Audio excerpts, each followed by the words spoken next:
Jadon ने मन ही मन सोचा। अगले ही पल वो अपनी सीट से उठा, धीरे धीरे लेना की तरफ बढ़ने लगा। लेना बस उसे देखती रह गई। उसे बिल्कुल अंदाजा नहीं था कि जेडन क्या करने वाला है, और तभी जेडन अचानक उसके बेहद करीब झुक गया। अगर वो चाहता तो उसी पल उसके होंठों को छू सकता था, लेकिन वो बस एक हेयर्स ब्रेड्थ दूरी पर रुक गया। लेना पूरी तरह फ्रीज हो गई। उसके चेहरे का रिएक्शन साफ बता रहा था कि उसका दिल कितनी तेज धड़कने लगा था। जेडन कुछ सेकंड तक उसी क्लोजनेस और आई कांटेक्ट को बनाए रखता रहा, फिर धीरे से पीछे हट गया। बस उसे इतना ही दिखाना था कि आगे क्या एक्सपेक्ट करना चाहिए। तुम नेक्स्ट वीक से रिज्यूम करोगी, इसलिए ज्यादा स्ट्रेस मत लो, जेडन ने धीमी आवाज में कहा। फिर उसने हल्की मुस्कान के साथ कहा, चलो एक राइड पर चलते हैं। लेना फिर से जम सी गई। राइड? वो हकलाकर बोली। मैं हकलाया था क्या? जेडन ने हल्की मुस्कान के साथ जवाब दिया। तो चल रही हो या नहीं? लेना पूरी तरह कंफ्यूज थी। उसे समझ नहीं आ रहा था कि उसका बॉस अचानक उसे राइड पर क्यों ले जाना चाहता है, लेकिन उसके पास मना करने का ऑप्शन भी नहीं था। कम से कम अगर इससे उसके बॉस पर अच्छा इंप्रेशन पड़ता है तो वो कोशिश करने को तैयार थी। आखिरकार उसने धीरे से सिर हिला दिया। जेडन ने उसकी तरफ हाथ बढ़ाया और दोनों साथ में ऑफिस से बाहर निकल गए। यही उसका प्लान था।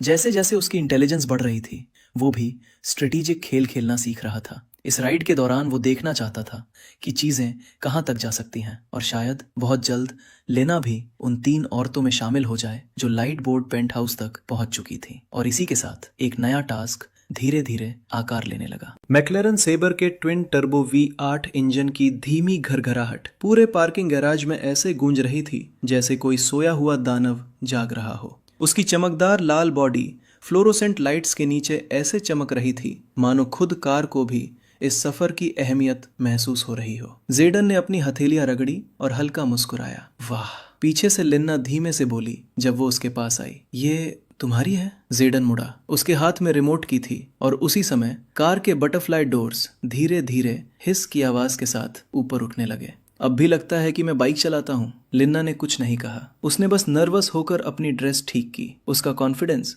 जो पहले इतना भारी था कि किसी को भी दबा दे, अब सिर्फ कॉशियस क्यूरियोसिटी में बदल चुका था। आज भी वो एक साधारण ब्लैक ड्रेस और हील सैंडल्स में थी, लेकिन उसके अंदर वही मैच्योर चार्म था जो भीड़ में किसी का भी ध्यान खींच सकता था। वो सच में लेट 30s या अर्ली 40s में हो सकती थी, लेकिन सच कहें तो उसे देखकर उसकी बेटी और उसमें कोई खास फर्क महसूस नहीं होता था। आओ, जेडन बोला। कभी सेबर में बैठी हो? नहीं, उसने जल्दी से जवाब दिया। पास से भी नहीं। जेडन स्मर्क कर उठा। तो फिर आज तुम्हारे लिए खास एक्सपीरियंस होने वाला है। दोनों हाइपर कार के अंदर बैठ गए और डोर्स न्यूमैटिक हिस के साथ बंद हो गए। अंदर फ्रेश लेदर और एम्बिशन की खुशबू फैली हुई थी। जेडन ने डैशबोर्ड की टच स्क्रीन पर टैप किया और ट्रैक मोड सिलेक्ट कर दिया। अगले ही पल सीटों में गहरी कंपन दौड़ गई। स्पीड पसंद है? जेडन ने उसकी तरफ देखते हुए पूछा। मैं एक्चुअली कंफर्ट ड्राइविंग पसंद करती हूँ, लिंदा ने हिचकिचाते हुए कहा। जेडन हल्का हंसा और सीट बेल्ट बांध ली।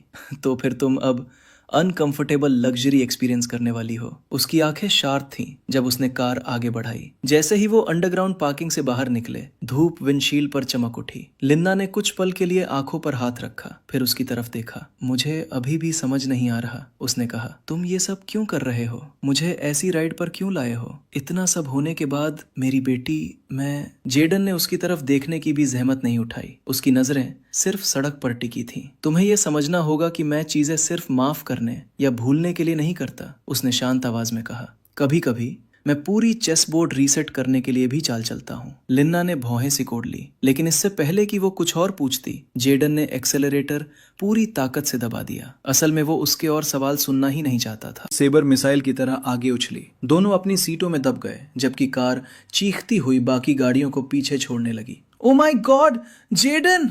लिना पूरी ताकत से चिल्लाई, जैसे उसकी जान निकलने वाली हो। जेडन सिर्फ मुस्कुराया। उसकी पकड़ स्टीयरिंग पर मजबूत थी और आंखें ठंडी लेकिन बेहद फोकस्ड। फ्रीवे पर पहुंचते ही उसने फास्ट लेन पकड़ ली। वो गाड़ियों के बीच ऐसे निकल रहा था जैसे जंगल में कोई भूत पेड़ों के बीच से गुजरता हो। स्पीड लगभग 180 किलोमीटर प्रति घंटा तक पहुंच चुकी थी। फिर अचानक उसने एग्जिट कर्व पर इतनी स्मूथ ड्रिफ्ट की कि पीछे के टायर्स ग्रेसफुल प्रिसीजन के साथ स्लाइड हुए, और अगले ही पल उसने थ्रॉटल दबाकर कार को परफेक्टली स्टेबलाइज कर दिया। लेना बिल्कुल चुप रह गई, डरी हुई, हैरान, मंत्रमुग्ध। सच में इस मॉन्स्टर को चलाना जानते हो? उसने भारी सांसों के बीच कहा। जेडन ने तुरंत जवाब नहीं दिया। उसने बस गियर्स बदले और कार धीमी कर दी जब वो कोस्टल रोड पर पहुंचे, जहां सड़क समुद्र के किनारे घूमती हुई आगे बढ़ रही थी। सूरज की रोशनी पानी पर चमक रही थी और उसका सुनहरा रंग सेबर के डैशबोर्ड पर फैल रहा था। पावर की असली बात यही होती है, आखिरकार जेडन बोला। सिर्फ उसे पाना नहीं, बल्कि उसे सही तरीके से इस्तेमाल करना और सही समय पर करना। अब लेना उसे अलग नजरों से देख रही थी। कम डर, ज्यादा क्यूरियोसिटी, शायद थोड़ा एडमिरेशन भी। अगले 10 मिनट काफी शांत रहे। अब जेडन आराम से ड्राइव कर रहा था ताकि उसे दोबारा सांस लेने का मौका मिल सके। एक समय तो लेना हंस भी पड़ी जब जेडन ने खाली सड़क पर ब्रेक मारने वाले ड्राइवर्स का मजाक उड़ाया। तुम वैसे नहीं हो जैसा मैंने सोचा था, उसने धीरे से कहा। लोग अक्सर यही कहते हैं, जेडन ने जवाब दिया। सिर्फ राइड की बात नहीं, वो बोली, पूरा वाइब। तुम वो जेडन नहीं लगते जिससे मैं सोफिया के साथ मिली थी।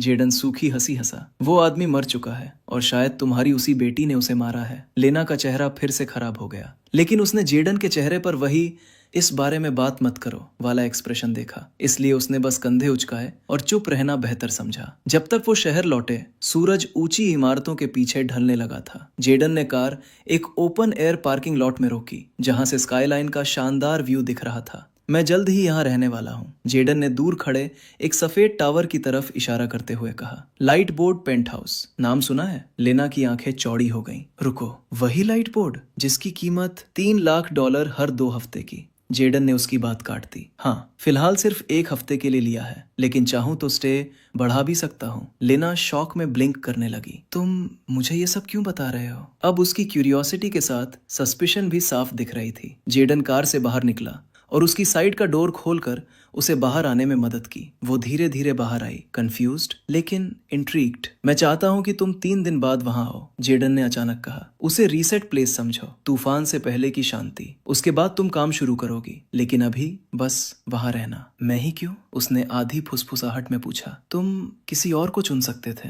तुम्हें यह नहीं करना चाहिए। उसका चेहरा साफ परेशान था। जेडन ने उसकी आंखों में सीधा देखा। क्योंकि मैं चाहता हूँ और क्योंकि तुम्हें इसकी जरूरत है, जितना तुम समझती हो उससे भी ज्यादा। उसकी आवाज में कोई सडक्शन नहीं था, कोई प्रॉमिस नहीं, सिर्फ रॉ कॉन्फिडेंस, जो उसे एक साथ अनईजी भी कर रहा था और स्ट्रेंजली कंफर्ट भी दे रहा था। लेना को जवाब देने में उम्मीद से ज्यादा समय लगा। ठीक है, उसने आखिरकार धीमे से कहा, मैं आ जाऊंगी। जेडन मुस्कुराया और सिर हिलाया। मैं डिटेल्स भिजवा दूंगा। दोनों वापस कार में बैठ गए, लेकिन अब की खामोशी अलग थी। कम टेंशन, ज्यादा सवाल। वो सवाल उसने पूछे नहीं और जेडन ने जवाब दिए नहीं। अब उसके टास्क के लिए दूसरी औरत भी तैयार थी, बस एक बाकी थी। उसे खुद नहीं पता था कि उसने लेना को इसके लिए कैसे मना लिया, लेकिन जो भी था, जेडन को ये सब पसंद आने लगा था। वो सोच भी नहीं सकता था कि जब सोफिया को पता चलेगा कि उसकी अपनी माँ, जिसने हमेशा उसकी गोल्ड डाइंग आदतों को बढ़ावा दिया, अब उसी के एक्स बॉयफ्रेंड के साथ अफेयर में है, तब कितना बड़ा झटका लगेगा। माँ और बेटी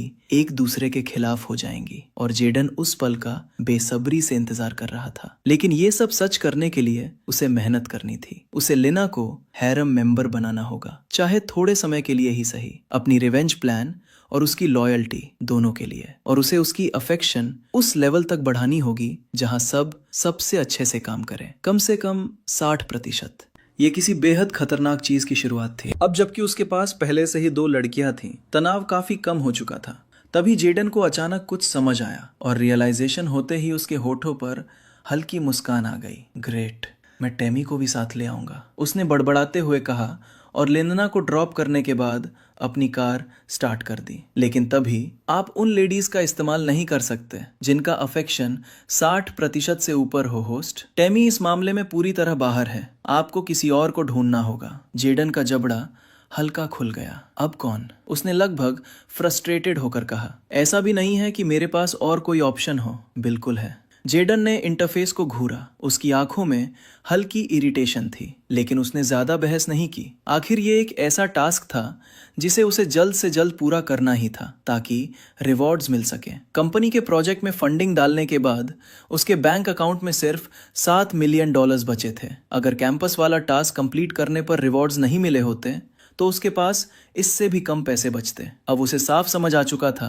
कि वो यूं समय बर्बाद नहीं कर सकता। सिस्टम जो भी टास्क दे उसे पूरा करना ही होगा, क्योंकि हर टास्क के साथ मिलियंस जुड़े थे। और जैसा सिस्टम ने कहा था, आगे और भी बहुत से टास्क आने वाले थे। कुछ तो इतने क्रेजी थे कि जेडन उन्हें एक्सेप्ट करने की हिम्मत भी नहीं कर सकता था, लेकिन उनके रिवॉर्ड्स बेहद बड़े थे। एक समय तो ऐसा आया कि जेडन उन टास्क को सीरियसली देखने के बारे में सोचने लगा, लेकिन फिर उसने खुद को रोक लिया। अभी नहीं, उसने मन ही मन सोचा। इस स्टेज पर उसे पहले एक मजबूत फाउंडेशन बनानी थी और फिर सॉलिड बैकअप के साथ ऊपर जाना था। इसी सोच में डूबा हुआ वो तीसरी लड़की के बारे में सोच ही रहा था कि तभी उसका फोन बज उठा। आमतौर पर उसे मेलिंडा, सबरीना या कमीलिया के कॉल्स आते थे, लेकिन इस बार कॉलर अलग थी और शॉकिंगली ये वो कांटेक्ट था जिसकी उसे बिल्कुल उम्मीद नहीं थी, या शायद वो उसे पूरी तरह भूल ही चुका था। Hello Jaden, it's Paula. दूसरी तरफ से एक नर्म और फेमिलियर लड़की की आवाज आई। जेडन तुरंत पहचान गया। नाम सुनते ही उसके चेहरे पर मुस्कान आ गई। ये पॉला थी, वही क्लासमेट जिसे उसने रोज दिया था और जिसने उससे उसका नंबर मांगा था। हे ब्यूटी, जेडन ने सॉफ्ट टोन में जवाब दिया। मुझे पता था कि तुम्हें मुझे कॉल करने में हमेशा की तरह बहुत टाइम लगेगा, इसलिए मैंने खुद ही कॉल कर लिया। पॉला ने हल्की डिसअपॉइंटमेंट भरे टोन में कहा। जेडन बस हल्का हंसा। लास्ट टाइम मैंने चेक किया था तो मैंने तुम्हें अपना नंबर दिया था। टेक्निकली कॉल तुम्हें करना चाहिए था, उसने काम और पोलाइट टोन में जवाब दिया। ठीक है, वो अलग बात है, पॉला बोली। आज फ्री हो, मिलते हैं। उसके डिमांडिंग टोन ने जेडन की आंखें चमका दी। एक पल में ही उसे समझ आ गया कि ये मौका अच्छा है। एक्चुअली आज मैं काफी बिजी हूँ, किसी और दिन मिलते हैं, शायद 4-5 दिन बाद, जेडन ने पूछा। ठीक है, बस तुमसे मिलना चाहती थी क्योंकि अब तुम क्लास में मुझसे बहुत दूर बैठते हो और हेलो बोले बिना ही चले जाते हो, पॉला ने कहा। लेकिन उसके टोन में रेजेंटमेंट नहीं था। जेडन उसकी बात समझ सकता था। अब तक उसका पूरा फोकस सिर्फ लेक्चर्स अटेंड करने, सीखने और निकल जाने पर था। उसका ध्यान पॉला से हट चुका था और ऑनेस्टली उसे उससे अब तक ज्यादा ग्रीन लाइट भी नहीं मिली थी। लेकिन अब उसे लग रहा था कि चीजें बदल रही हैं। Look, I am sorry for that पॉला, बस मैं इन दिनों बहुत बिजी था और समझ सकती हूँ, पॉला ने बीच में कहा। रिच मैन के दिमाग में हमेशा बड़ी चीजें चलती रहती हैं। मैं तुम्हें ब्लेम नहीं करती जय। फिर उसने पूछा, तो कहाँ मिल रहे हैं? Light board paint house, Thursday को, किसी भी टाइम, मैं तुम्हारा इंतजार करूंगा, जेडन ने जवाब दिया। व्हाट? लाइट बोर्ड, वो पेंट हाउस ऑरिगन आइलैंड वाला? पॉला शॉक में बोली। You are not wrong, Jaden मुस्कुराया। वहां? ये तो बहुत ह्यूज है जय, पॉला ने कहा।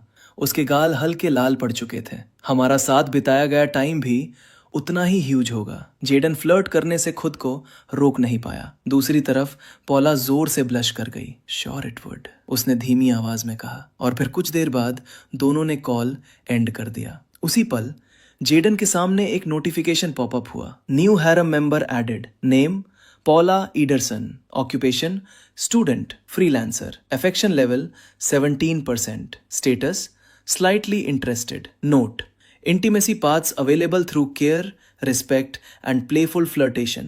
Harem total 3। जेडन हैरान था। उन्होंने सिर्फ बात की थी, फिर पॉला अचानक हैरम में कैसे ऐड हो गई? उसे टेमी के साथ पहली मुलाकात याद आई, जहां कुछ ऐसा ही हुआ था। इसलिए उसने ज्यादा नहीं सोचा। लेकिन अब उसके दिमाग में एक और सवाल घूम रहा था। लिन्ना राइट के बाद हैरम में ऐड क्यों नहीं हुई? आखिर उसके हिसाब से किसी लड़की को लग्जरी राइड पर ले जाना इतने समय बाद फोन पर फ्लर्ट करने से कहीं ज्यादा रोमांटिक था। लेकिन हमेशा की तरह सिस्टम ने एक्सप्लेनेशन देने में देर नहीं की। किसी लेडी को हैरम में ऐड करने के लिए पहली बार उसका अफेक्शन मूव होना जरूरी है। उदाहरण के लिए पॉला का अफेक्शन पहले सामान्य रूप से 15% था। बातचीत के बाद आपने उसे 17% तक बढ़ा दिया। जेडन हल्का चौंका। मतलब लिन्ना ने उस राइड के बाद कुछ फील ही नहीं किया? उसने पूछा। लिन्ना ने कुछ महसूस जरूर किया, लेकिन उससे उसका अफेक्शन ट्रिगर नहीं हुआ। वो केवल इम्प्रेस्ड हुई थी। जेडन ने धीरे से सिर हिलाया और अपने होंठ दबा लिए। लग रहा है उसका अफेक्शन बढ़ाना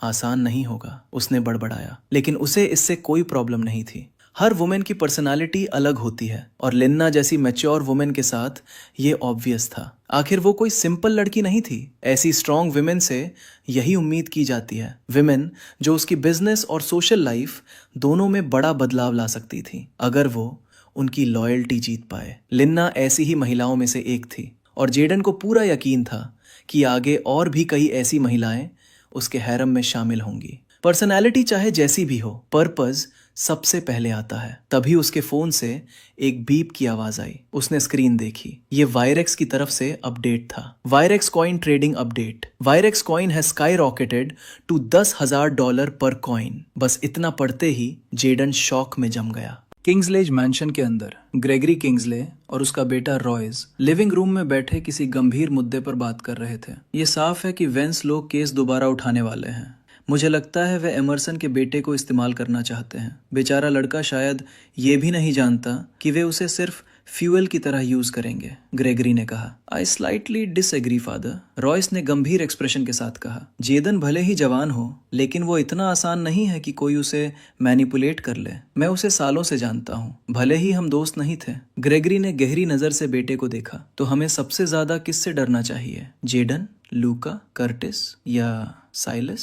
रॉयस ने बिना झिझक जवाब दिया, सभी से। सब खतरा है, और अगर वे केस फिर से उठाते हैं तो हमें अभी से प्लान बनाना होगा कि जीतेंगे कैसे। फिर उसने हल्की मुस्कान के साथ कहा अगर आप इजाजत दें फादर, तो मेरे पास एक प्लान है। बोलो, ग्रेगरी ने सिर हिलाया। साइलस वेन भी उस कॉन्स्पिरेसी का हिस्सा था जो आपने उस समय प्लान की थी, तो क्यों ना हम उसे एक्सपोज कर दें? रॉयस मुस्कुराया। पाह! आउच! डैड! अचानक ग्रेगरी का थप्पड़ रॉयस के चेहरे पर पड़ा। बेवकूफ! ग्रेगरी गुर्राया। तुम्हारे पास जरा भी दिमाग नहीं है? अगर साइलस एक्सपोज हुआ तो सीधा मैं भी एक्सपोज हो जाऊंगा। सबको पता चल जाएगा कि एमरसन को फंसाने वाला मैं था, और फिर मैं जिंदगी भर जेल में सड़ूंगा। उसकी आंखों में गुस्सा साफ जल रहा था। तुम 23 साल के हो, लेकिन दिमाग 11 साल के बच्चे जैसा है।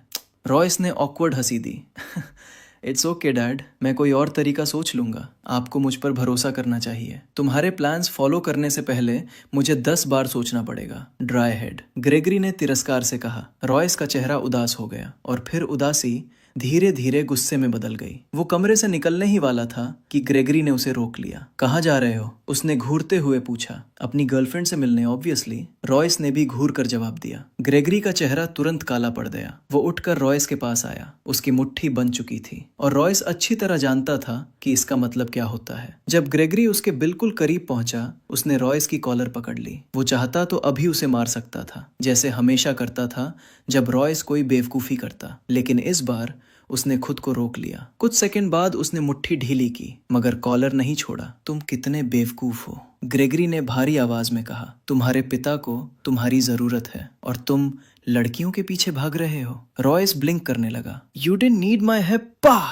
एक और थप्पड़, इस बार उसके बाएं गाल पर। उसकी आंखें फैल गईं। बिल्कुल जरूरत नहीं पड़ेगी, अगर तुम ऐसे पैथेटिक फूल बने रहोगे। ग्रेगरी गर्जा। किंग्सले ग्रुप के असली एयर होकर भी तुम इतने इनसेंसिटिव आइडियाज देते हो। उसकी आंखें जल रही थी। तुम्हें आगे बढ़ना होगा सन। तुम कोई जंक नहीं हो, तुम किंग्सले फैमिली के फ्यूचर चेयरमैन हो। ग्रेगरी की आवाज और भारी हो गई। अगर हम सब कुछ हार गए तो क्या बचेगा हमारे पास? तुम्हारा फ्यूचर क्या होगा? रॉयस वहीं खड़ा रह गया। उसके पिता के शब्द जैसे सीधे उसके दिमाग में घुस रहे थे। You are needed son, Gregory ने कहा। सिर्फ बेवकूफ लोग अपने हक के लिए लड़ना छोड़ देते हैं। उस स्पीच के बाद रॉयस के अंदर कुछ बदलने लगा। कुछ सेकंड की हेजिटेशन के बाद उसने धीरे से सिर हिला दिया। ग्रेगरी ने उसके कंधे पर हाथ रखा। गुड, अब सिंक्लेयर और एन को कांटेक्ट करो। उस ब्लास्फेमी प्लान में वे भी हमारे साथ थे, इसलिए अब उन्हें भी हमारे साथ खड़ा होना होगा। रॉयस ने तुरंत सिर हिलाया और बिना हेजिटेशन वहां से चला गया। लेकिन सच तो ये था, उसके अंदर दोबारा जागी इच्छा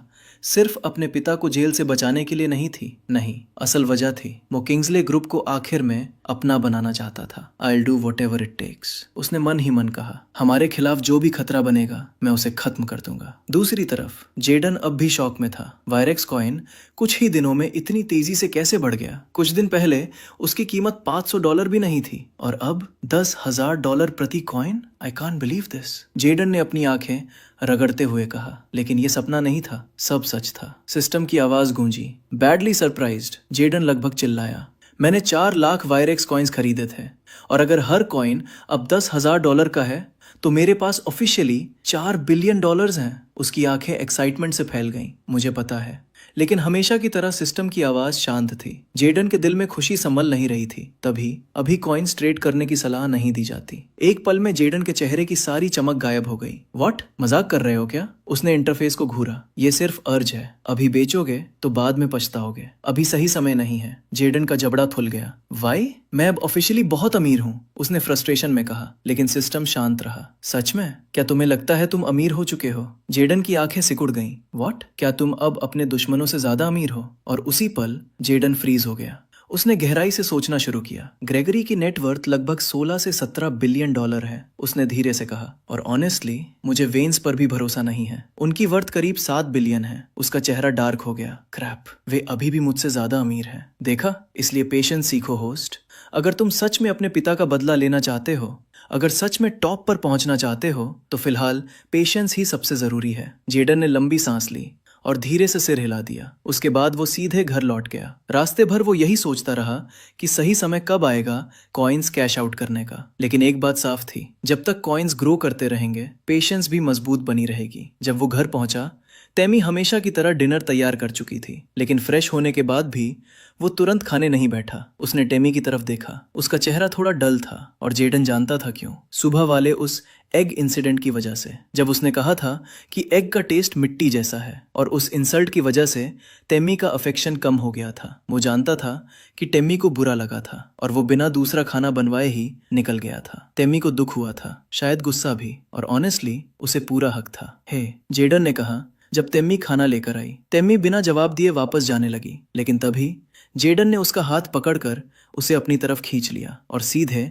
उसके होठों पर किस कर दिया। कुछ सेकंड बाद वो पीछे हटा और धीमी आवाज में बोला, आई एम सॉरी, तुम दुनिया की सबसे अच्छी कुक हो। तभी टेमी ग्रेस के अफेक्शन बार में बदलाव हुआ है, 99%। जेडन ब्लिंक करने लगा। That was close. Task paint house अब ऑफिशियली सेट हो चुका था। उसी रात जेडन ने पेंट हाउस बुक कर दिया, ये सुनिश्चित करते हुए कि सब कुछ उस दिन के लिए परफेक्टली तैयार हो। एजेंट से कांटेक्ट करने के बाद उसे पता चला कि पेंट हाउस पहले से 3 लोगों ने 2 दिन बाद के लिए बुक कर रखा था, लेकिन जेडन ने इसे अमीरों वाले तरीके से हैंडल किया। मैं पूरे पेंट हाउस के लिए पूरे हफ्ते का डबल पेमेंट दे सकता हूँ। सर, आप जानते हैं हम उन्हें डिसअपॉइंट नहीं कर सकते। ट्रिपल अमाउंट कैसा रहेगा? Okay, deal. जेडन मुस्कुरा दिया। उसे पूरे हफ्ते के लिए पेंट हाउस बुक करने में $5 लाख देने पड़े, यानी एक्चुअल अमाउंट का 3 गुना। ये पूरी तरह पैसे की ताकत थी। बिजनेस का यही प्रिंसिपल होता है, लोग तुम्हें सिर्फ इसलिए छोड़ सकते हैं क्योंकि उन्हें तुमसे बेहतर कुछ या कोई और मिल गया। दुनिया की लगभग हर चीज पर यह लागू होता है। सोफिया के रॉयस के लिए उसे छोड़ने की याद आते ही जेडन बस हल्का मुस्कुराया और कंधे उचकाए। पेमेंट कंप्लीट करते ही उसका ई टिकट सीधे उसके पास भेज दिया गया। अब बस एक्शन शुरू होना बाकी था। कल वो पेंट हाउस शिफ्ट होगा और वहां आने वाली पहली लड़की होगी कैमिलिया। ये एक स्मार्ट मूव था, क्योंकि ऑनेस्टली सोफिया से ब्रेकअप के बाद जितनी भी लड़कियां उसकी जिंदगी में आई थी, उनमें से जेडन को फ्रॉस्ट फैमिली की लड़की सबसे ज्यादा पसंद थी। लेकिन अब एक प्रॉब्लम थी, उसे टेमी को इसके बारे में बताना था। सीधे नहीं, बिल्कुल नहीं, उसे फिर झूठ बोलना पड़ेगा, क्योंकि अभी हैरम प्रोग्रेस इतनी स्ट्रांग नहीं हुई थी। हे स्वीटी, जेडन ने कहा। दोनों डिनर खत्म कर चुके थे और सोने की तैयारी कर रहे थे। टेमी ने उसकी चेस्ट से सिर उठाया। उसकी आंखें नींद से भारी थी। बस बताना था, मैं 1 हफ्ते के लिए बाहर जा रहा हूँ, जेडन ने उसके शोल्डर पर हाथ फेरते हुए कहा। ये सुनते ही टेमी तुरंत पूरी तरह जाग गई। व्हाट? वाई? कहाँ जा रहे हो? उसने क्यूरियस नजरों से पूछा। इंपॉर्टेंट बिजनेस ट्रिप, तुम जानती हो ना, मेरी नई कंपनी का प्रोजेक्ट चल रहा है, तो कुछ चीजें पर्सनली हैंडल करनी पड़ेंगी। जेडन ने पूरी सिंसियरिटी के साथ जवाब दिया। बेबी, किसी और को भेज दो ना। टेमी ने तुरंत नाराजगी दिखाई। तुम्हारा एम्बेसडर, मैनेजर, कोई भी? नो टेमी, जेडन ने सिर हिलाया। मैं अभी कंपनी में नया हूँ और ऑनेस्टली मुझे किसी पर ट्रस्ट नहीं है। वो थोड़ा रुका। कंपनी मेरे आने से पहले बहुत डेट में थी, कौन जाने प्रॉब्लम उन्हीं लोगों की वजह से हुई हो। टेमी अब भी कन्विंस्ड नहीं हुई, वो होना भी नहीं चाहती थी। लेकिन जेडन का एक्सप्रेशन ऐसा था जैसे उसने अपना डिसीजन बदलने का कोई इरादा ही नहीं रखा हो। आखिरकार उसने लंबी सांस ली। वो जेडन से बहुत प्यार करती थी और चाहती थी कि वो सक्सेसफुल बने, इसलिए उसे जाने देना ही होगा। वैसे भी उसके पास कोई चॉइस नहीं थी। I will miss you. Temi उसके सीने पर झुक गई और हल्का रोने लगी। जेडन ने उसे कडल करते हुए सुला दिया। जैसे ही टेमी सो गई, जेडन तुरंत अपने रिसर्च में लग गया। AI course, unique car construction methods और ऐसी टेक्नोलॉजीज जो कार्स को सबसे अलग बना सकती थी। हालांकि ये सब उसकी तरफ से सिर्फ छोटी सी कोशिश थी, क्योंकि सिस्टम के पास पहले से ही हिडन प्लान्स थे। लेकिन असली चैलेंज आगे आने वाला था। ऐसी कार बनाना जो दुनिया में पहले कभी बनी ही ना हो, ये सबसे मुश्किल चीजों में से एक था। दूसरी तरफ मोनार्क कैफे अब क्लाउड ब्रिज सिटी का नंबर 1 कैफे बन चुका था। मेलिंडा ने कुछ नए वर्कर्स भी हायर कर लिए थे। हालांकि रीस, हार्पर और जॉर्ज अब भी सीनियर स्टाफ थे। अब मोनार्क कैफे सिर्फ एक कैफे नहीं रहा था, ये एक वाइब बन चुका था, एक सैंक्चुअरी, एक राइजिंग ब्रांड जो उस लेवल की अटेंशन खींच रहा था जिसकी मेलिंडा ने कभी उम्मीद नहीं की थी। वो पेमेंट टर्मिनल के पास रखे रोज पेटल्स वाले ग्लास जार को एडजस्ट कर रही थी कि तभी कैफे का डोरबेल बजा। 2 आदमी अंदर आए। वे रेगुलर कस्टमर्स जैसे बिल्कुल नहीं लग रहे थे, न ऑफिस क्राउड न ट्रेंडी हिपस्टर्स। उनकी चाल बहुत कंट्रोल्ड थी, बहुत रिहर्स्ड। लंबा वाला आदमी ग्रे सूट पहने था जिसकी स्लीव्स इतनी ऊपर थीं कि उसकी स्कार्ड रिस्ट दिख रही थी। दूसरा आदमी थोड़ा भारी बॉडी वाला था, लेकिन उसकी आंखों की इंटेंसिटी ही काफी थी। गुड आफ्टरनून, उसने प्रोफेशनल स्माइल के साथ कहा। Table for 2? तभी लंबे आदमी ने अपना बैज दिखाया। We are officers from the DEA। हम यहाँ कॉफी पीने नहीं आए। एक पल के लिए समय जैसे रुक गया। रीस, जो कॉर्नर टेबल पर किसी कस्टमर से मजाक कर रहा था, अचानक चुप हो गया। हार्पर ने मिल्क फ्रॉथर से नजर उठाई। जॉर्ज, जो ग्लास वॉल के पास सिनेमन रोल खाते हुए खड़ा था, तुरंत सीधा हो गया। मेलिंडा ब्लिंक करने लगी। Is there a problem? छोटा ऑफिसर आगे बढ़ा। उसका नाम एजेंट लाइल था। हमें 3 अलग रिपोर्ट्स मिली हैं, उसने कहा, जिनमें क्लेम किया गया है कि आपका कैफे इल्लीगल एडिटिव्स वाली कॉफी सर्व कर रहा है। मेलिंडा की भौहें सिकुड़ गईं। Excuse me? तभी दूसरा ऑफिसर एजेंट रिवस बोला, स्पेसिफिकली कोकेन डेरिवेटिव और एक अननोन बोटेनिकल कंपाउंड का मिक्सचर। उसने ठंडी नजर से कहा, जो सपोजेडली डोपामीन सर्ज बढ़ाता है, फ्लेवर इंप्रूव करता है और एडिक्शन को स्मूथ बनाता है। रीस धीरे से बड़बड़ाया, this has to be a joke. George तुरंत काउंटर की तरफ आया। ये कैसी बकवास है? आप हम पर कैफे में कोक बेचने का आरोप लगा रहे हो। सेलिंग नहीं, लाइल ने कामली करेक्ट किया। सर्विंग, स्मॉल डोजेस में, लेकिन इल्लीगल तो फिर भी है। मेलिंडा ने दोनों हाथ हल्के ऊपर किए। हम ड्रिंक्स में कुछ इल्लीगल यूज नहीं करते। हमारे सप्लायर्स हमेशा क्लीन रहे हैं। हार्पर भी आगे आ गई। रूमर्स के बेसिस पर यहाँ घुसकर ऐसा एटीट्यूड दिखाने के लिए आपको प्रूफ चाहिए होगा, उसने स्टर्न टोन में कहा। एजेंट रिवस ने एक ट्रांसपेरेंट एविडेंस बैग निकाला। उसके अंदर मोनार्क कैफे का क्रम्पल्ड सिग्नेचर कप था। हमें इसमें कोकेन डेराइव्ड कंपाउंड के ट्रेस मिले हैं, उसने कहा। साथ ही एक एग्जॉटिक डेरिवेटिव भी, जिसे हम अभी आइडेंटिफाई नहीं कर पाए, उसने आगे कहा। 3 कस्टमर्स ने एडिक्टिव सिम्टम्स रिपोर्ट किए हैं। पहली बार मेलिंडा के चेहरे पर डर दिखा। वेट, मुझे लगता है मुझे पता है ये क्या हो सकता है, उसने जल्दी से कहा। वो काउंटर के नीचे झुकी और एक छोटा ग्लास बॉक्स लेकर वापस आई। उस बॉक्स के अंदर एक डेलिकेट गोल्डन फ्लावर रखा था। उसकी पेटल्स लाइट में अजीब तरह से चमक रही थीं, ऑलमोस्ट अनरियल। ये, मेलिंडा ने कहा, मेरे बॉस जेडन कोल ने दिया था 2 हफ्ते पहले। उन्होंने कहा था ये फ्लेवर एनहेंसर की तरह काम करेगा, उसने जल्दी से जोड़ा। हमने इसे सिर्फ कुछ लिमिटेड ट्रायल बैचेस में इस्तेमाल किया था। एजेंट रिवस ने फ्लावर बॉक्स पकड़ लिया। दोनों ऑफिसर्स उसे ऐसे देखने लगे जैसे वो टिकिंग बॉम्ब हो। लाइल ने पूछा, ये उसे मिला कहाँ से? I honestly don't know, Melinda ने कहा। उन्होंने बस कहा था कि ये रेयर है। फिर धीरे से बोली, he is the boss. Agent Rivas ने लंबी सांस ली। फिर उसने पॉकेट से कुछ पेपर्स निकाले। हमें आपको क्वेश्चनिंग के लिए हमारे साथ चलना होगा, उसने कहा। ये प्रोसीजर है। फिलहाल आप एक्टिंग मैनेजर हैं। व्हाट? रीस चिल्ला पड़ा। हार्पर ने तुरंत मेलिंडा का हाथ पकड़ लिया। उसने कुछ गलत नहीं किया, वो ओनर भी नहीं है। जॉर्ज की आवाज फ्रस्ट्रेशन से भर गई। You can't just walk in here and you are not under arrest, Lyle ने सख्ती से कहा। लेकिन हमें क्लैरिटी चाहिए, और अभी सब्सटेंस हैंडल करने की बात सिर्फ इन्होंने एडमिट की है। I can call my boss, Melinda ने कहा। लेकिन रिवस ने सिर हिला दिया। श्योर, लेकिन आपको हमारे साथ आना ही होगा, और आपके बॉस भी बाद में ज्वाइन करेंगे। मेलिंडा ने अपने वर्कर्स की तरफ देखा, फिर एजेंट्स की तरफ। अब रेजिस्टेंस का कोई फायदा नहीं था। सब बहुत तेजी से बदल रहा था। ऑल राइट, उसने धीरे से सिर हिला दिया। रीस की मुट्ठियां गुस्से से बन चुकी थीं। हार्पर ने बस उसे स्ट्रेंथ देने के लिए हल्का नॉड किया, और जॉर्ज ऐसा लग रहा था जैसे अगले ही सेकंड किसी डेंजरस आदमी को कॉल कर देगा। लेकिन DEA के सामने उसे खुद को कंट्रोल करना पड़ा।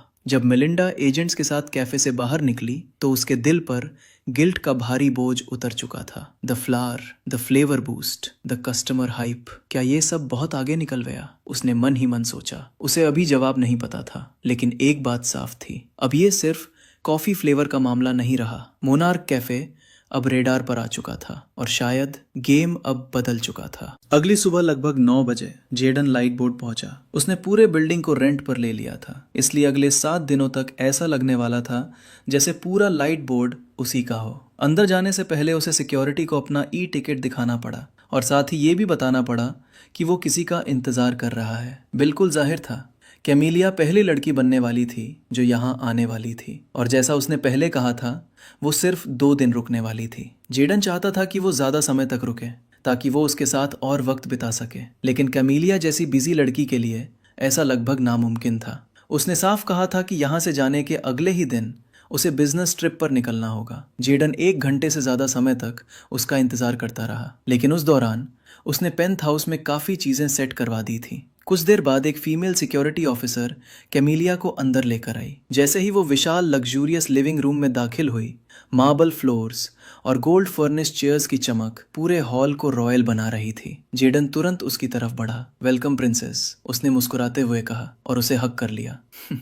प्रिंसेस? हाँ, कैमिलिया हल्का सा हंसी। लगता है प्रिंसेस होना किसी लड़की के लिए सबसे बुरी टाइटल होती है। उसने इनडायरेक्टली उसे वो नाम इस्तेमाल ना करने के लिए कहा। जेडन बस मुस्कुराया और उसे कोच तक ले गया। नाइस प्लेस, कैमिलिया ने चारों तरफ देखते हुए कहा। अब समझ आया कि लाइट बोर्ड का इतना हाइप क्यों है।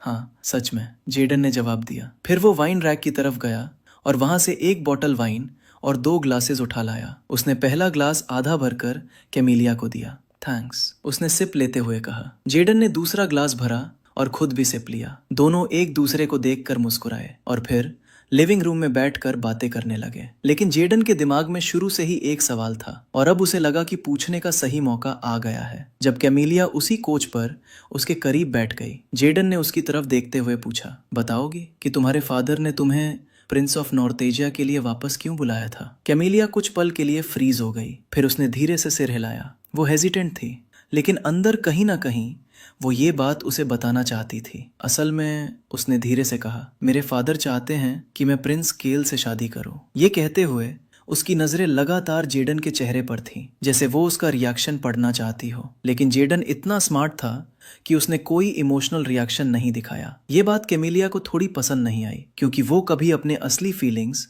उसे दिखाता ही नहीं था। ये तो बहुत बड़ी बात है, जेडन बोला। बड़ी और पागलपन भरी, कैमिलिया ने ब्लैंक एक्सप्रेशन के साथ जवाब दिया और फिर वाइन का सिप लिया। लेकिन तुम इसके खिलाफ क्यों हो? जेडन ने पूछा। नो ऑफेंस, लेकिन नॉर्थ एशिया के प्रिंस से शादी कौन नहीं चाहेगा? किंग का बेटा, गोल्डन थ्रोन का एयर, ये तो बहुत बड़ा स्टेटस है। कैमिलिया ने एक और सिप लिया और कंधे उचका दिए। बहुत सारी लड़कियां प्रिंस से शादी करने के लिए मर रही होंगी, लेकिन मैं उनमें से नहीं हूं। उसकी आवाज में जरा भी हेजिटेशन नहीं थी, वो पूरी तरह सीरियस थी और जेडन ये महसूस कर सकता था। वाह, ये इम्प्रेसिव है, जेडन ने कहा। लेकिन अगले ही पल कैमिलिया का चेहरा डार्क हो गया। असल प्रॉब्लम मेरे फादर हैं, उसने कहा। उन्हें लगता है कि मेरी जिंदगी डिसाइड करने का हक सिर्फ उन्हीं के पास है। उनके हिसाब से प्रिंस केल से शादी करना ग्रेटर गुड के लिए है, लेकिन मुझे इसमें कोई अच्छाई नहीं दिखती। बस एक केज्ड डॉटर से प्रिजनर वाइफ बन जाना। उसकी आवाज में दर्द साफ महसूस हो रहा था। जेडन ने उसकी तरफ झुकते हुए कहा, हे, तुम्हारे पास चॉइस है, प्रेशर को खुद पर हावी मत होने दो। कैमिलिया हल्का सा हंसी, लेकिन वो हंसी दर्द से भरी हुई थी। एक चॉइस मेरा स्टेटस बचाएगी, दूसरी उसे खत्म कर देगी। अगर मैंने प्रिंस केल से शादी करने से मना किया तो मेरे फादर मुझे डिसोन कर देंगे। इतना कहते ही उसकी आवाज टूट गई। कुछ ही सेकंड में उसके साइड से हल्की सिसकियों की आवाज आने लगी। जेडन तुरंत उसके पास गया। हे, कम ऑन, उसने धीरे से कहा, सब ठीक हो जाएगा, तुम जरूर इस सिचुएशन से बाहर निकलोगी। कैसे? कैमिलिया रोते हुए बोली। मेरे पास सिर्फ 2 चॉइसेस हैं, प्रिंस से शादी करूं या सब कुछ खो दूं, और मुझे दोनों में से कोई भी नहीं चाहिए। जेडन ने धीरे से उसका चेहरा ऊपर उठाया। कैमी, मेरी तरफ देखो, उसने नर्म आवाज में कहा। हर सिचुएशन से बाहर निकलने का रास्ता होता है, ऐसा रास्ता जो तुम्हारे डिसीजन के फेवर में हो। बस खुद को संभालो, मैं तुम्हारे साथ हूँ, ट्रस्ट मी। ये एक बहुत अच्छा कंफर्टिंग स्पीच था और कहीं ना कहीं वहीं जेडन ने ये बात खुद को भी इनडायरेक्टली कही थी, अपने फादर से रिवेंज लेने के लिए। कमीलिया कुछ सेकंड तक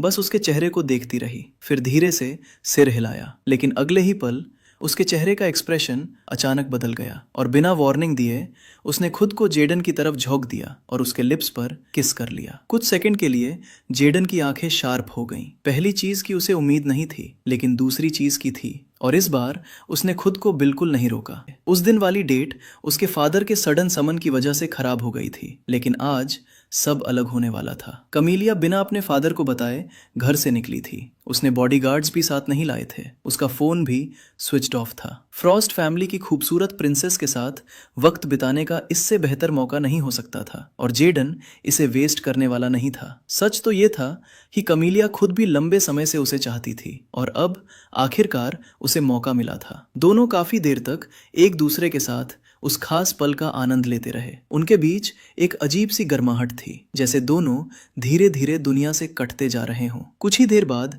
जेडन ने उसे अपनी बाहों में उठाया और उसे लेकर बेडरूम की तरफ बढ़ गया।